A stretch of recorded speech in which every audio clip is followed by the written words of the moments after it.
कथा, पुरुषार्थ कथा, सुनो सुनो सिद्धार्थ कथा। सत्य कथा,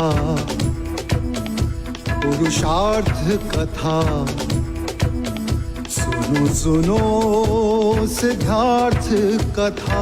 चढ़ते सूरज सा तेजवान वो कीर्तिमान, हुंकार भरे जब कूच करे, थर थर कांपे आसमान। वो राजपुत्र वो शूरवीर, पर्वत को भेद दे उसके तीर, शांति का स्रोत करुणा की धार, निर्झर झरे मन से अपार। वो राजपुत्र वो शूरवीर, पर्वत को भेद दे उसके तीर, है शाक्य वंश का वो तारा, जगमग है जिससे जग सारा। सत्य कथा, पुरुषार्थ कथा, सुनो सुनो सिद्धार्थ कथा।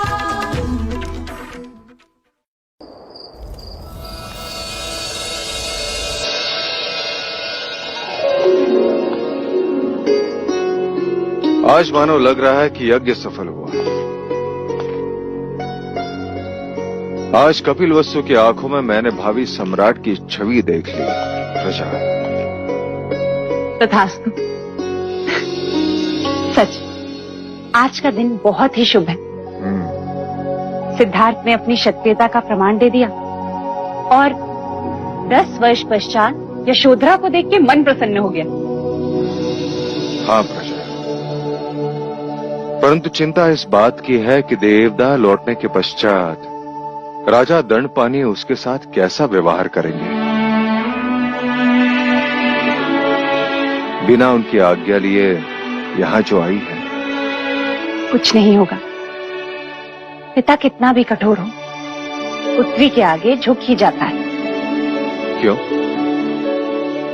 क्योंकि वो जानता है पुत्री पिता के यहाँ अतिथि होती है।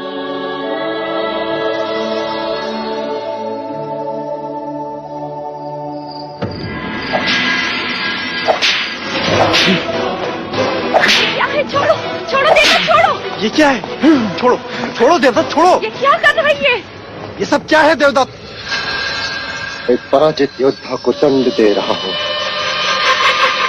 अपने मरते हुए अहंकार को जीवित रखने का प्रयत्न कर रहा हूँ। निराश न हो देवदत्त, और ये कोई अंतिम प्रतियोगिता नहीं है। आज सिद्धार्थ का भाग्य अच्छा था तो वो जीत गया, परंतु कल कुछ नहीं होगा पिताजी। कल एक भव्य शोभा यात्रा होगी। सब कुमारों के साथ मैं भी अश्व पर होऊंगा और रथ पे सवार होंगे युवराज सिद्धार्थ गौतम, और सब तरफ मेरी पराजय का शंखनाद होगा और कुछ नहीं। हृदय छोटा ना करो पुत्र, तुम्हारी पराजय में भी तुम्हारी विजय है। देने को आश्वासन अच्छा है पिताजी, किंतु इसमें मेरी कोई आस्था नहीं।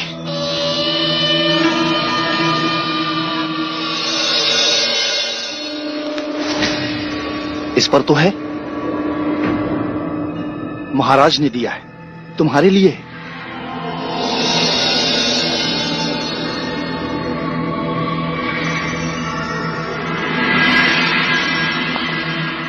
संगीत उत्सव में तो तुम आए नहीं, परंतु महाराज ने मुझे स्वयं बुलाकर कहा कि मैं जानता हूं देवदत्त निराश होगा। उसे जाके कहना कि स्पर्धा में कोई विजयी होता है तो कोई पराजित, परंतु इसका अर्थ ये नहीं कि जो पराजित हुआ उसका मूल्य कम हो गया। देवदत्त और सिद्धार्थ तो कपिल वस्तु के दो नेत्र हैं। सिद्धार्थ मेरा अभिमान है तो देवदत्त सम्मान।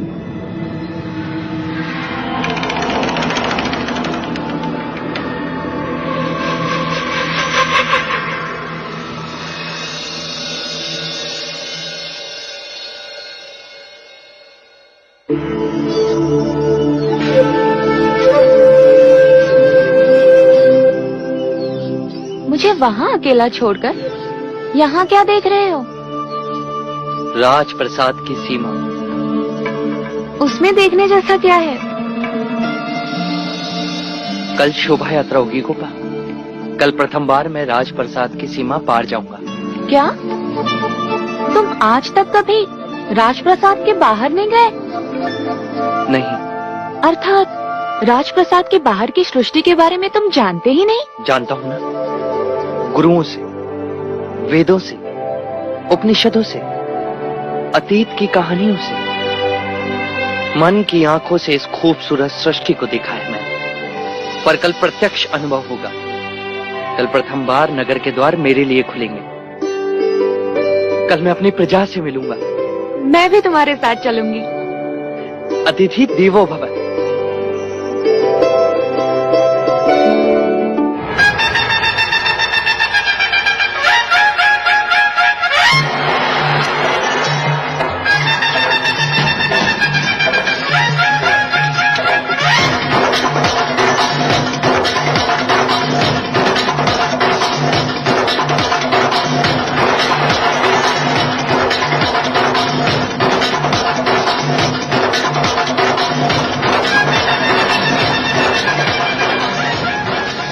पूरी सावधानी रखी है ना महामंत्री? जी महाराज। युवराज सिद्धार्थ जिस मार्ग से यात्रा करेंगे वहां चारों ओर सुगंधित फूल, हंसते चेहरे और प्रसन्नता का संगीत होगा। चारों ओर युवा जगत ही दिखेगा। ऐसा कुछ नहीं होगा जिससे उन्हें दुख पहुंचे।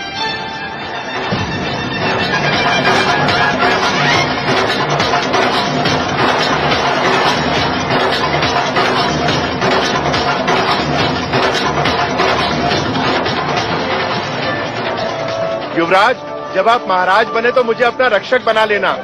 सुना है कपिल वस्तु के लोग तुरंत अपने हृदय में किसी को नहीं बसाते, पर तुम तो अभी से इनके हृदय पर राज कर रहे हो।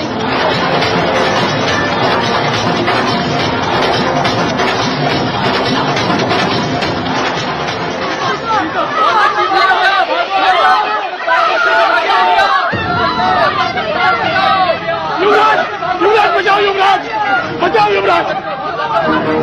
क्या हुआ, क्यों चिल्ला रहे हो? अगले राजा हमारी बच्ची को चीता उठाकर ले गया। कब?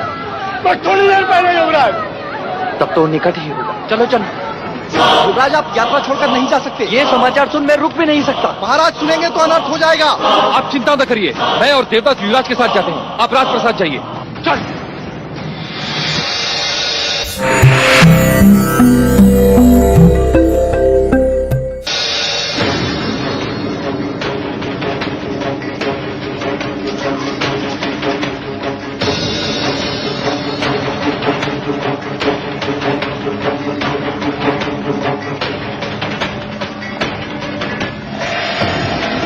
क्या चीते यहाँ अधिकांश देखे जाते हैं? नहीं युवराज, कुछ ही दिन हुए जंगल में आग लगी थी, तब चीते बस्ती की ओर आ गए।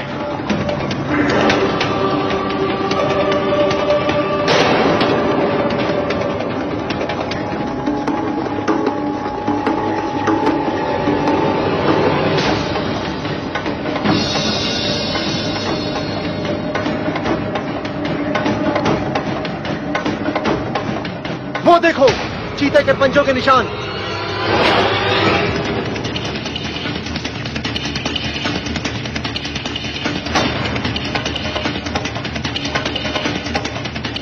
पंजों के चिन्ह पूरब दिशा की ओर जा रहे हैं। चलो। चीता अपने आखेट को दूर तक नहीं ले जा सकता, वो यही कहीं होगा। केवल एक बार दिखाई दे जाए, जीवित नहीं छोड़ूंगा उसे। नहीं जेठ, तुम उसकी हत्या नहीं करोगे, हम उसे जीवित पकड़ेंगे।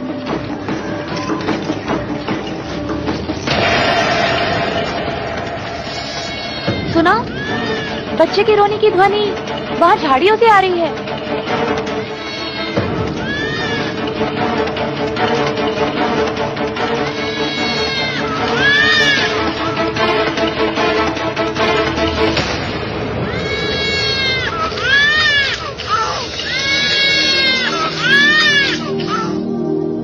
ये तो चमत्कार हो गया, बालक जीवित है। जीवित है, पर इसका रक्तस्राव रोकना पड़ेगा। इसे तुरंत ही वैद्यराज के पास पहुंचाना होगा। यशोधरा ठीक कहती है अनुज, तुम बच्चे को लेके तुरंत निकलो। चीता अपना आखेट खोजता हुआ यहाँ अवश्य आएगा। आज मेरे हाथों उसकी मृत्यु नहीं जे, तुम उसकी हत्या नहीं करो, तुम उसे जीवित पकड़ो। वचन दो मुझे, वचन दो ज्येष्ठ। ठीक है, नहीं करूंगा, किंतु इस समय तुम केवल बच्चे के बारे में सोचो, चीते के बारे में नहीं। जाओ।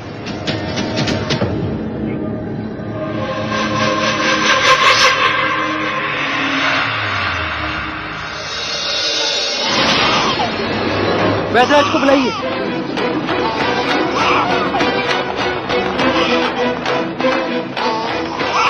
और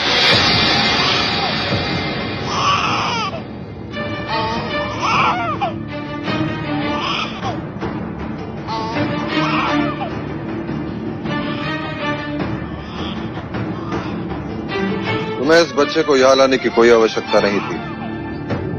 किसी सैनिक के हाथों भेज दिया होता। बच्चे को घायल देख मैं अपने आप को रोक ना सका पिताजी। परंतु लोग क्या कहेंगे?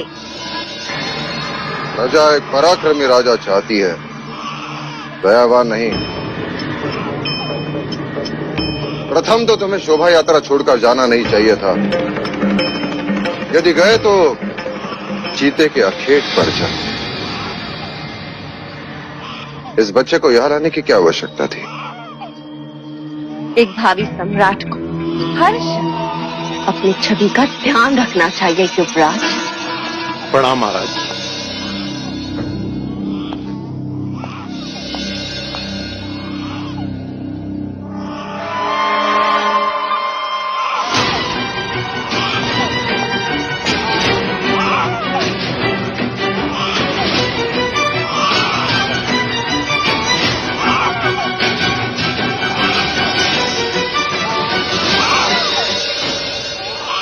रक्तस्राव रोकने का प्राथमिक उपचार कारगर रहा।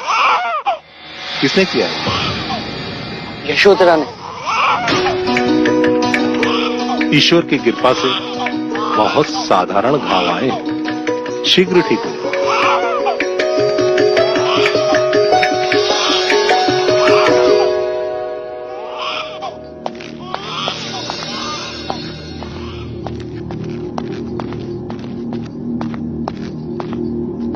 आज हमारे पुत्र ने एक बच्चे के प्राण बचा लिए थे, परंतु एक शूरवीर कहलाने का अवसर खो दिया।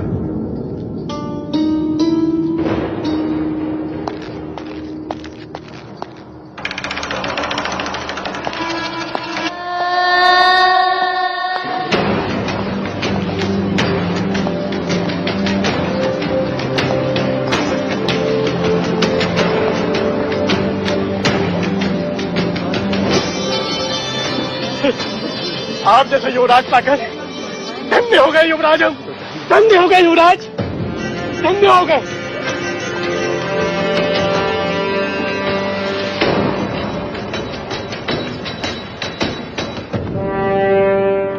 युवराज की, युवराज की, युवराज की, युवराज की, युवराज की, युवराज की, युवराज की। पूरा राजप्रसाद आपके पुत्र के जयघोष से गूंज रहा है देव। सम्राट में करुणा नहीं होनी चाहिए प्रजापति।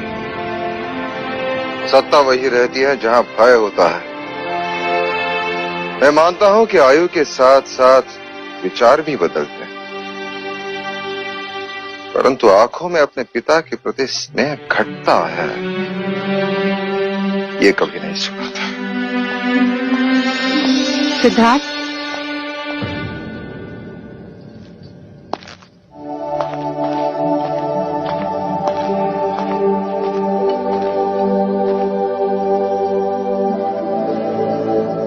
तुम अपने पिता से कितना स्नेह करते हो?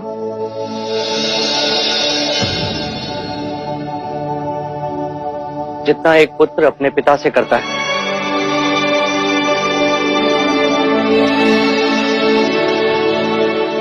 तुम उनके लिए क्या कर सकते हो?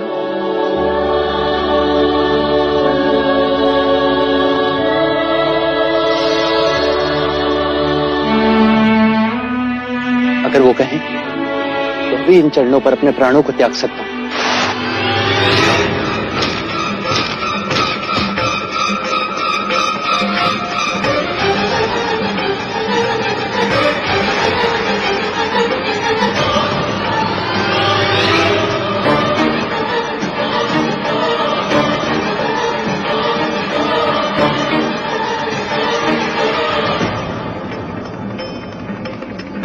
ये क्या है देवदत्त?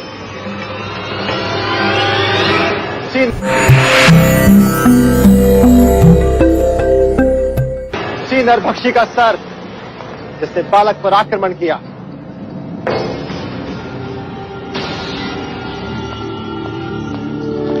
ये तुमने क्या किया जिष्ट? तुमने मुझे वचन दिया था ना कि तुम इसकी हत्या नहीं करोगे।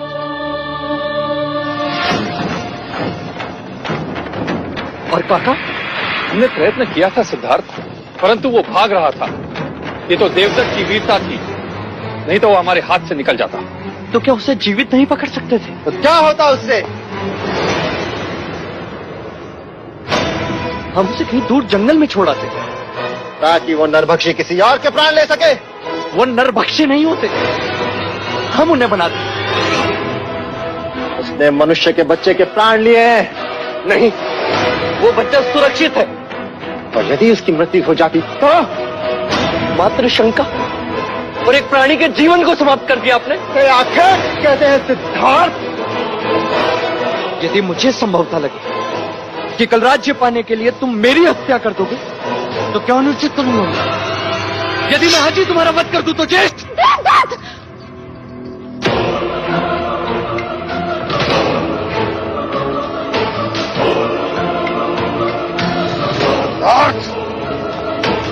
अपने ज्येष्ठा से ऐसी बात नहीं करते। तलवार फेंक दो।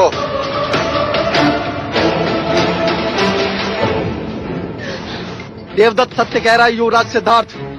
यदि पशु एक बार भी मनुष्य रक्त चख ले तो पूरी बस्ती उजाड़ देता है।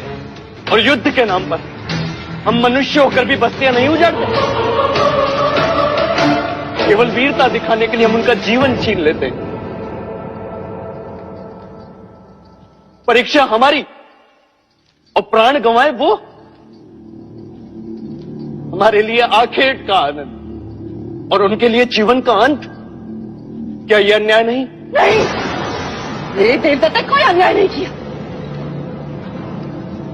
कहीं ये ईर्ष्या तो नहीं कि जो कार्य तुम्हें एक युवराज को करना चाहिए वही कार्य मेरे पुत्र ने पूरा कर दिया। अरे तुम्हें तो इसकी प्रशंसा करनी चाहिए, परंतु तुम किसी को दोषी ठहरा रहे हो। क्या ये अन्याय नहीं?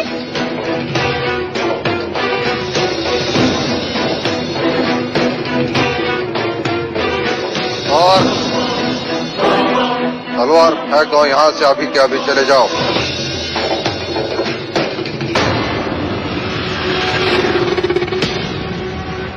चले जाओ।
प्रश्न मेरे मन में उठा Gopal.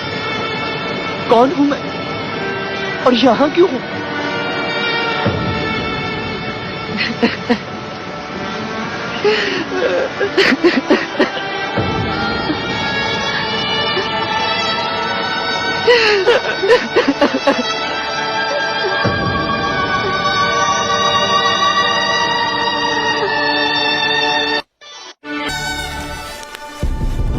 Al volver, Gurú, ¿no existe alivio para este dolor? ¿Será para siempre lo que siento? Sí existe.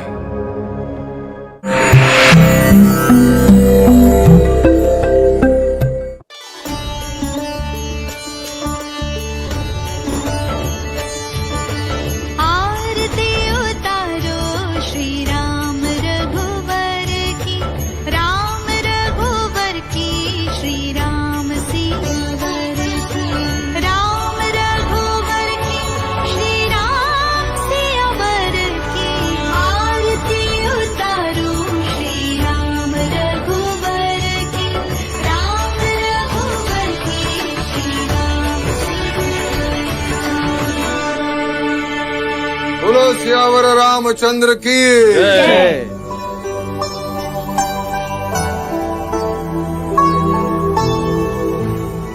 Mahadevi, आज का श्रृंगार अद्भुत है।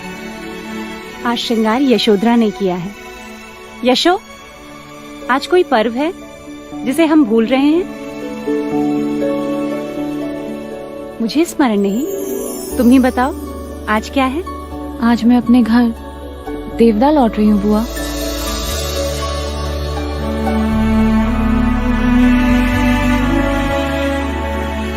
तुम जा रही हो? अभी तो तुम्हें जी भर के देखा भी नहीं।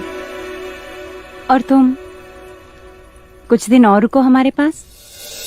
सुन लिया राम जी, बुआ कह रही है कि मैं कुछ दिन और रुक जाऊं। अब आप ही बताइए इन्हें कि वहाँ पिताजी को कौन समझाएगा। यहाँ मुझे देखकर इनका मन नहीं भर रहा, और वहाँ देवदाह में मुझे ना देखकर पिताजी का मन क्रोध से भर गया होगा।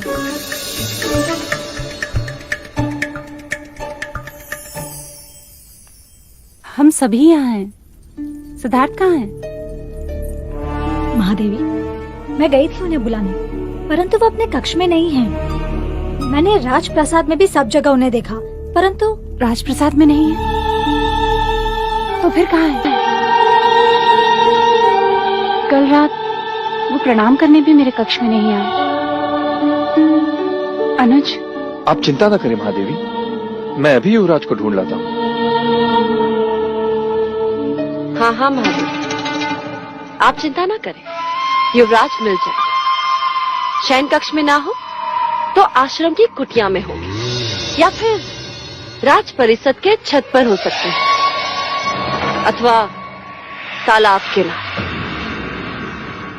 नहीं नहीं नहीं, चन्ना के साथ अश्वशाला में बैठे हैं, अथवा आचार्य कौंडिन्य के साथ ज्ञान गोष्ठी में बैठे हूँ। कल तो युवराज ने बड़ी ठिठोली की जब आचार्य अश्वपाल ने उनसे राजनीति सीखने की बात की, तो कहने लगे स्वार्थ के पाखंडी खेल का नाम है राजनीति।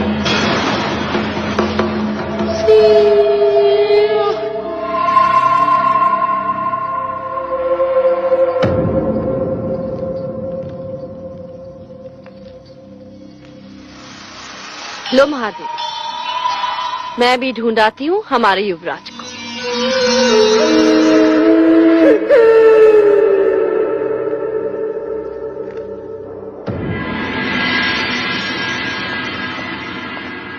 युवराज मिले?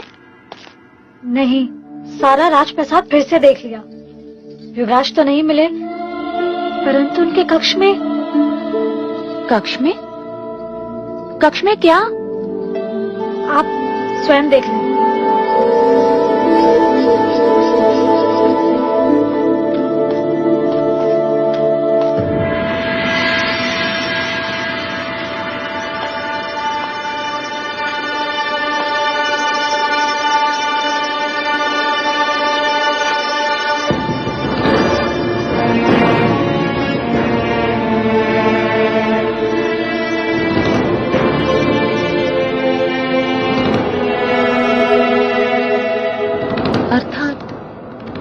अब तक उस जीव की पीड़ा को भूल नहीं पाए।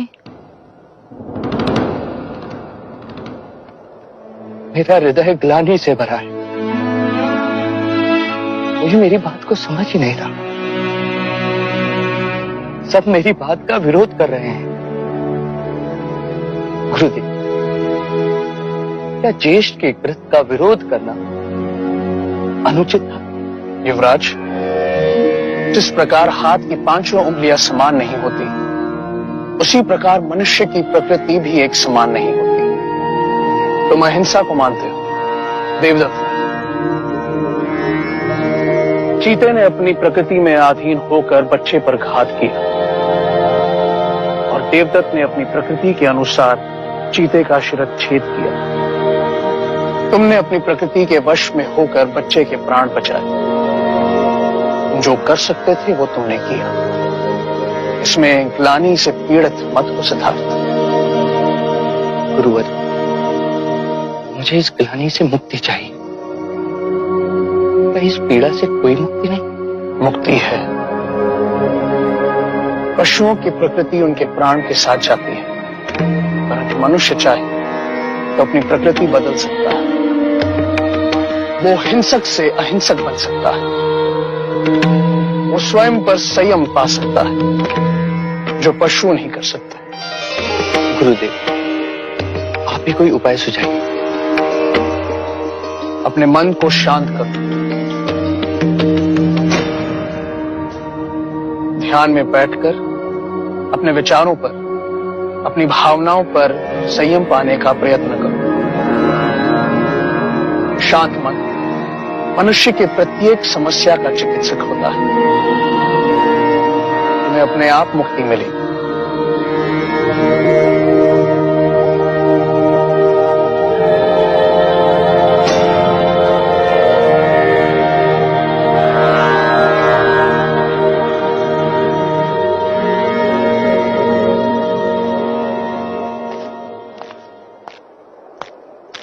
यशो, कहाँ चली गई थी मुझे छोड़ के? सिद्धार्थ को ढूंढने बुआ।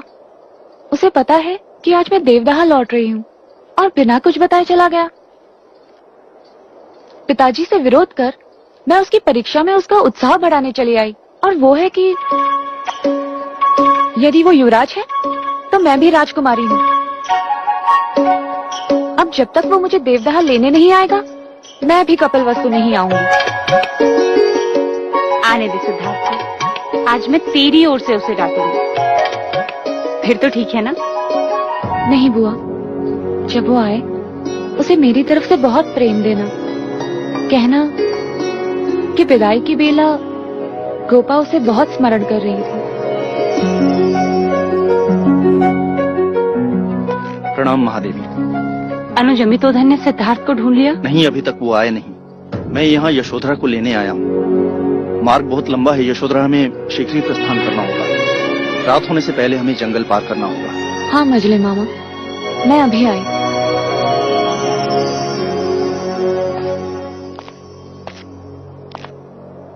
अनुज, यशोधरा को छोड़ने देवदा जा रहे हो। यदि भैया से कुछ कहा सुनी हो जाए तो मन मैला ना करना। आप निश्चिंत रहिए महादेवी, मैं अपनी मर्यादा भंग नहीं करूंगा।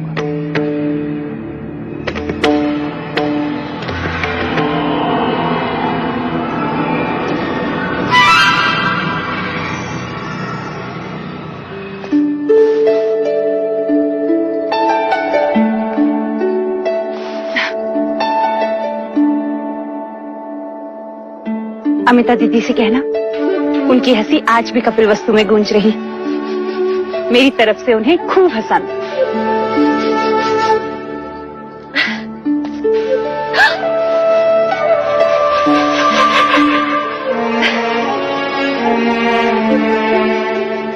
मैं भी चाह रही थी कि तुम कुछ और दिन रुक जाते। फिर देवदत्त तुम्हें देवता छोड़ा था। क्या भी रहा था, अभी तक तुम्हें यशोधरा से ठीक से मिला भी नहीं। अति शीघ्र आओ।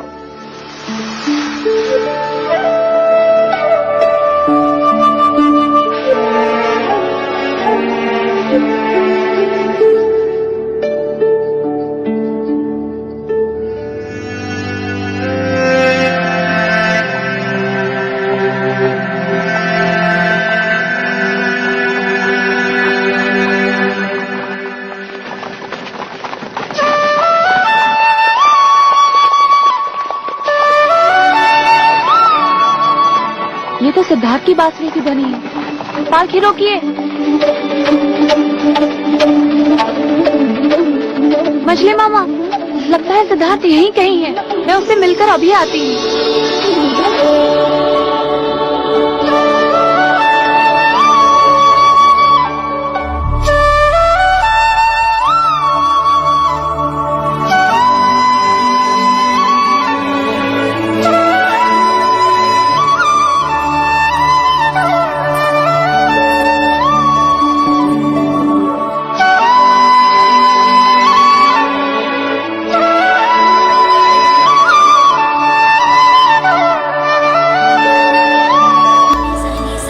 ¿Cuándo volverás, Yashoda? Cuando vayas por mí a ese lugar. La ciudad no me abrirá sus puertas. Al tiempo no hay nadie que le gane. Voy a esperar. El tiempo llegará y estaré ahí.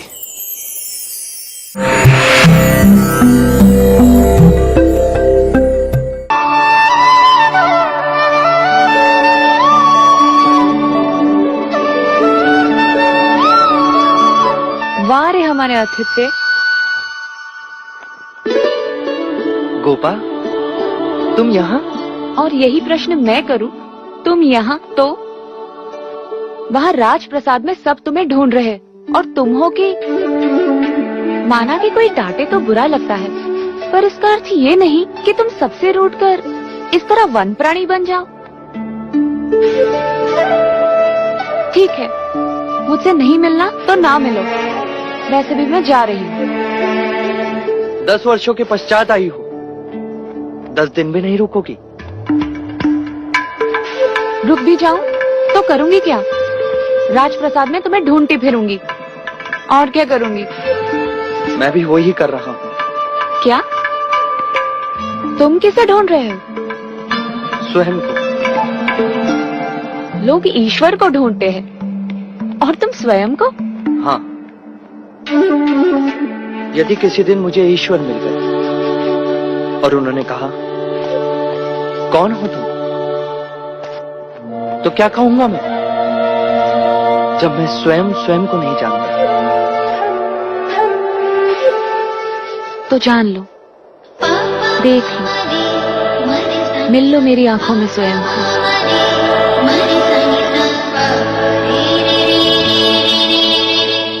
Yashodhara,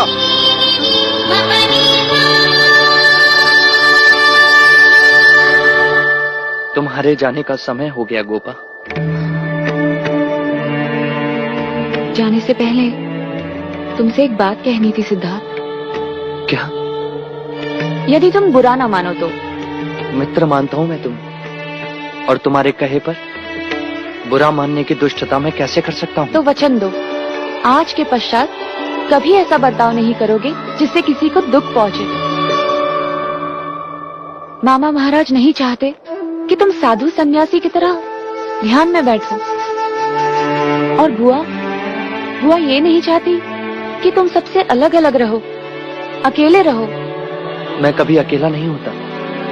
प्रत्येक क्षण मेरे प्रश्न मेरे साथ होते। ये प्रश्न ही तुम्हारी समस्या के जड़ हैं।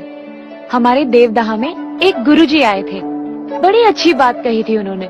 जीवन को इतनी गंभीरता से ना जियो बालक, अन्यथा जीवन नीरस हो जाएगा। यशोधरा, और तुम भी द्रोणोदन काका के बुलावे को अनसुना ना करो बालिके, अन्यथा वो क्रोधित हो जाएंगे।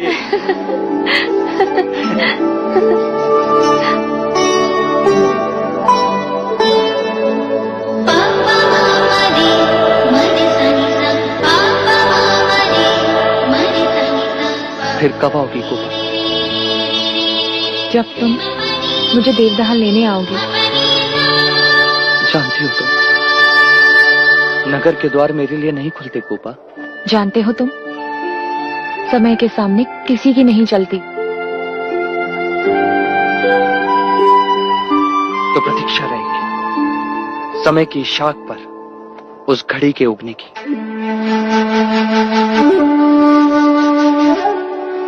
जाते जाते एक और बात कहनी थी सिद्धार्थ। जा रही हो तुम? हाँ, वो तो है, कहो। पिछली बार देवदास जाते समय तुमने मुझे बीज दिए थे। सारा देवदास फूलों से भर गया है, पर इस बार मेरी भेंट उधार रही।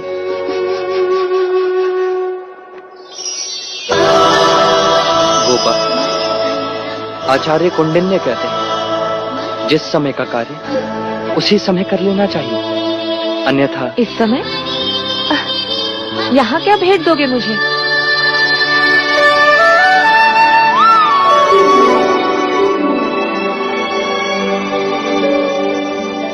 बीज दिए तो देवदा फूलों से भर गया। बांसुरी दे रहा हूं, पूरा जीवन संगीत से भर जाएगा।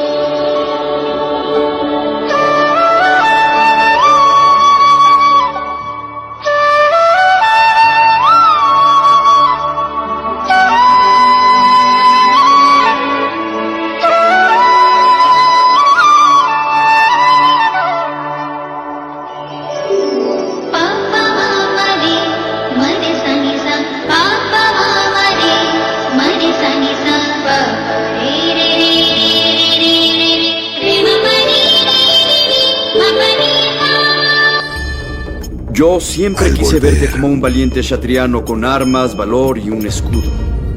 No podría soportar toda esa carga.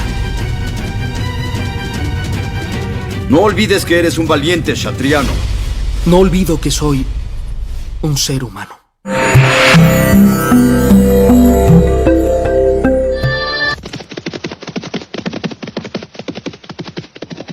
युवराज,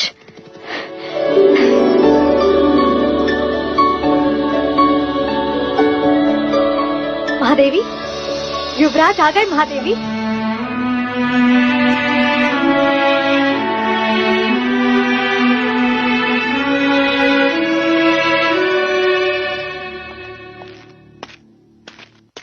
सिद्धार्थ,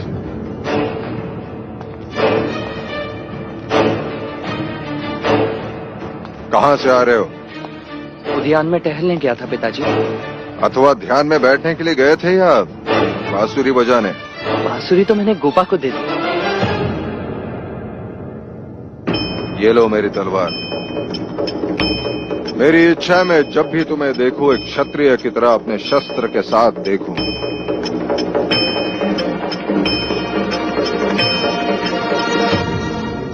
इसका भार मैं नहीं उठा सकता। ये मत भूलो कि तुम एक क्षत्रिय हो। स्मरण है मुझे, मैं मनुष्य हूं। क्षत्रिय शिक्षा मनुष्य को सम्राट बनाती है और तुम्हारी शिक्षा ने तुम्हें इतना निर्बल बना दिया है कि अपने पूर्वजों की तलवार का बोझ नहीं उठा सकते। और तुम्हारे कक्ष में चीते की मूर्ति का क्या अर्थ है? उसकी पीड़ा मेरे हृदय पर घात कर रही थी और मेरे हाथ उस पत्थर पर घात कर रहे थे और मूर्ति बन गई। सिद्धार्थ, कर्म ऐसे करो जिस पे अभिमान हो, ना के। जय महादेवी, जाओ जाके भोजन का प्रबंध करो। युवराज ने सुबह से कुछ नहीं खाया। सिद्धार्थ, चाहो तो जाके स्नान कर लो।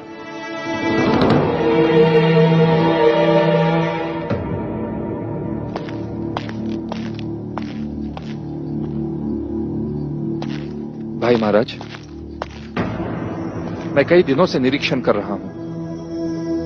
सिद्धार्थ की आचार्य कौंडिन्य के साथ घनिष्ठता बढ़ती जा रही है। ये उनकी संगत और शिक्षा का ही परिणाम है कि युवराज ध्यान के प्रति आकर्षित हो रहे हैं।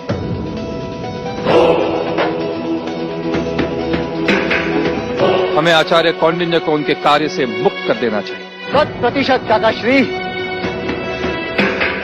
वैसे भी शिक्षा के नाम पर उनके पास सिखाने के लिए कुछ नहीं गए थे। केवल दक्षिणा की लालसा है बस।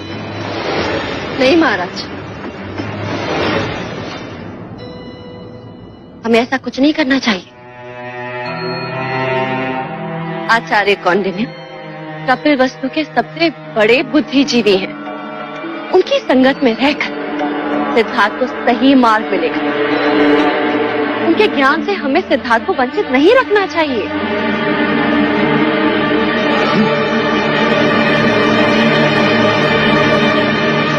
देव, मंगला दीदी सच कह रही है। आचार्य कौंडिन्य से बड़ा ज्ञानी कपिल वस्तु में दूसरा कोई नहीं है। उन्होंने कोई ऐसा कार्य नहीं किया जिससे कपिल वस्तु के भविष्य को हानि, सिद्धार्थ को हानि।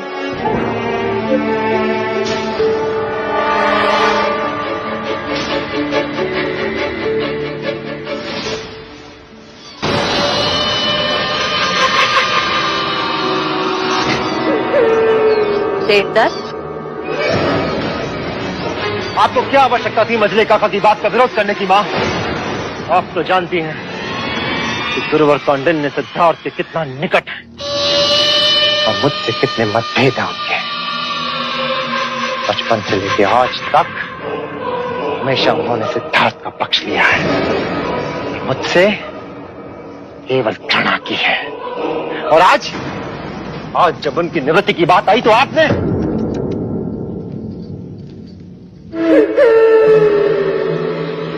तुम तो अपने पिता की तरह ही सोचते समय आंखें छोटी कर लेते हैं।